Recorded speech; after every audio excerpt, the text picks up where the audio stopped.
Welcome back to the Drought Proof Garden.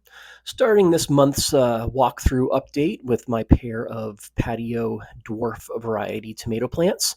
This is an experiment to see if I can get a something to produce a little bit of fruit here through the winter, so that we can have a fresh salad with all of the greens that we tend to grow over winter.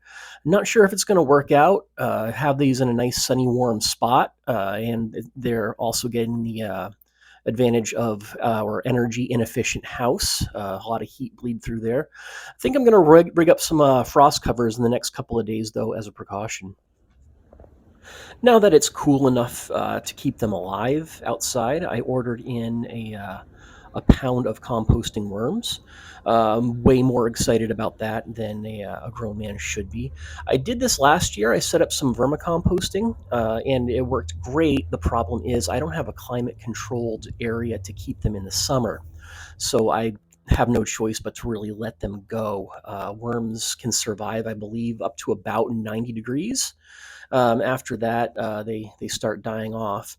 So I'm going to see what I can do, rig up some kind of indoor situation to rescue at least a few of them, so that I don't have to buy a new bag of worms every winter. So my experiment to see how late in the year I could start a second round of winter squash. I think I have proof of concept on this. I got these far enough along to where they're not fully cured yet, but I got them to a point where they will continue to cure and ripen off the vine. The problem was these all got attacked really hard with by whitefly, and that I think opened them up for some other kind of disease. I think the plant's resistance was just lowered by the whitefly devastation. So across all the plants I planted, I only got another maybe 12 pounds of butterbush squash. Which isn't bad. That puts us up to about 80 pounds total winter squash for the whole year, and it's honestly more than we're going to not more than we'll eat, but it's going to be a struggle to use this all up.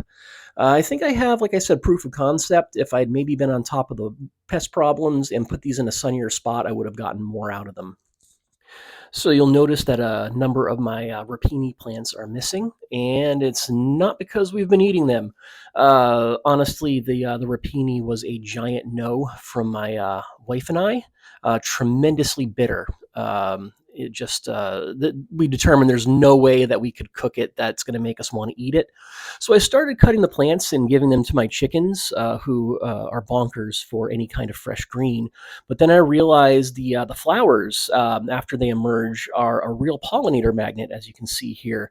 So I decided to leave these up, as long as the bees are liking them. After they drop the flowers, I will then feed them to the chickens. Regular broccoli is doing great. They recovered nicely from the early issues I was having with cabbage white butterfly larvae, often known as cabbage worms. So glad to see these bounce back, because these are the crop that I'm second most excited about for the fall and winter. And these are actually finally starting to form real heads. Broccoli, especially in the fall and winter, they tend to take a while. The package for broccoli, I think it said the time to harvest was 88 days. Tends to be longer in the winter. Here I have a bed of snap peas growing strong. The variety is Oregon Sugar Pod. Really amazingly sweet and flavorful snap pea variety. Blanching and freezing some. Sometimes, we'll pick a handful for dinner, eat the same night. In the other bed, I have shelling peas. I don't actually remember the variety. I threw the package away. Mixed success with shelling peas in the past. I don't really have high hopes here. It'd be nice to get, one meal at least out of them. Like I said, haven't had great luck with them in the past. All right, here I have a few stray beets, but mostly my ever so slowly growing carrots. I've been procrastinating on getting out here to thin them. That's a garden task I hate.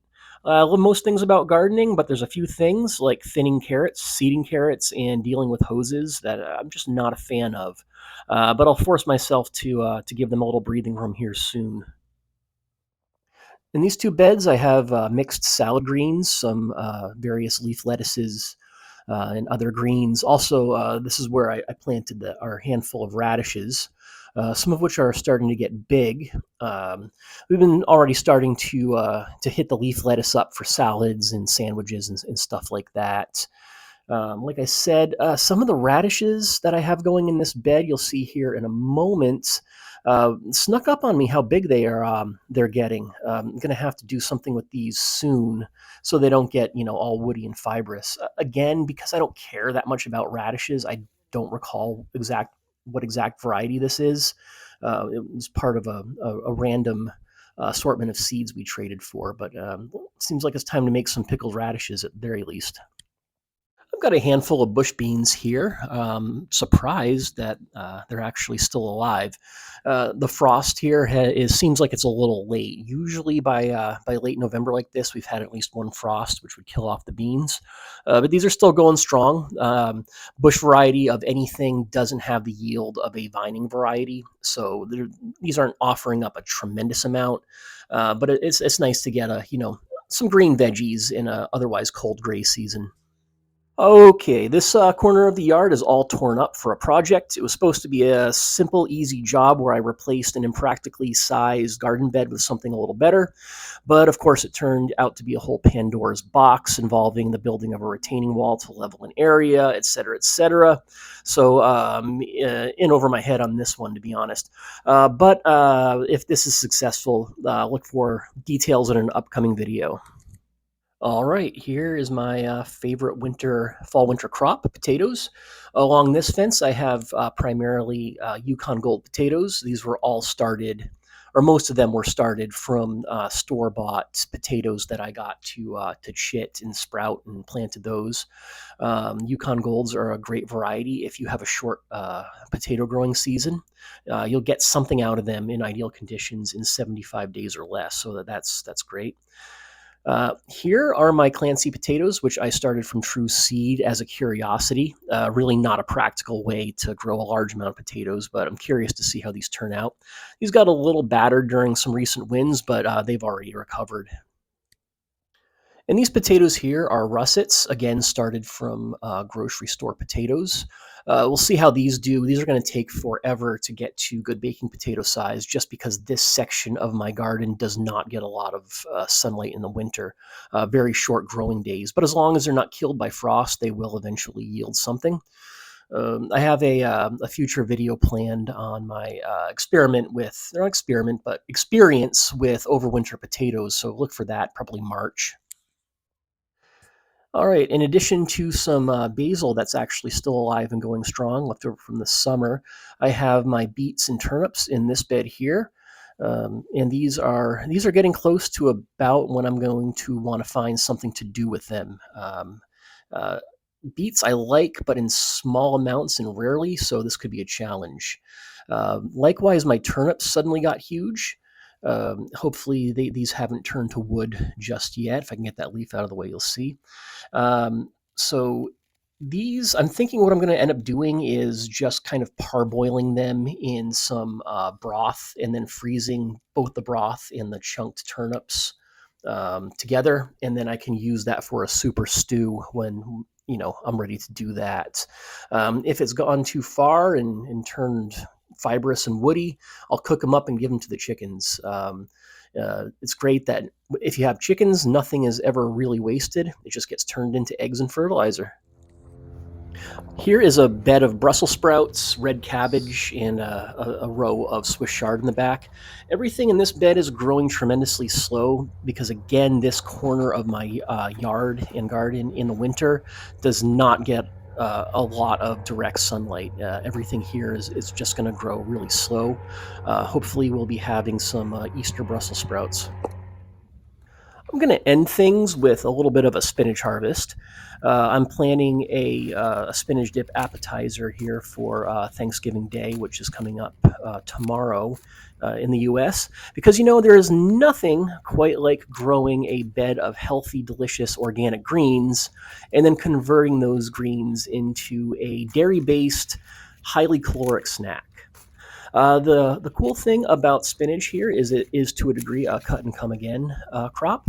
As long as you leave the cluster of small leaves at the center when you're harvesting, those will continue to mature, and you can get additional harvests out of the plants. This actually here is my the second harvest that I've done from this particular bed, so the spinach is doing great. Thanks again for watching.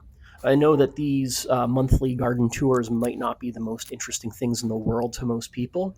They're helpful to me as a reference to use in my future gardening endeavors. And if other people happen to enjoy watching them and get something out of them as well, that's an added bonus. So thanks again, and happy Thanksgiving if you're in the U.S.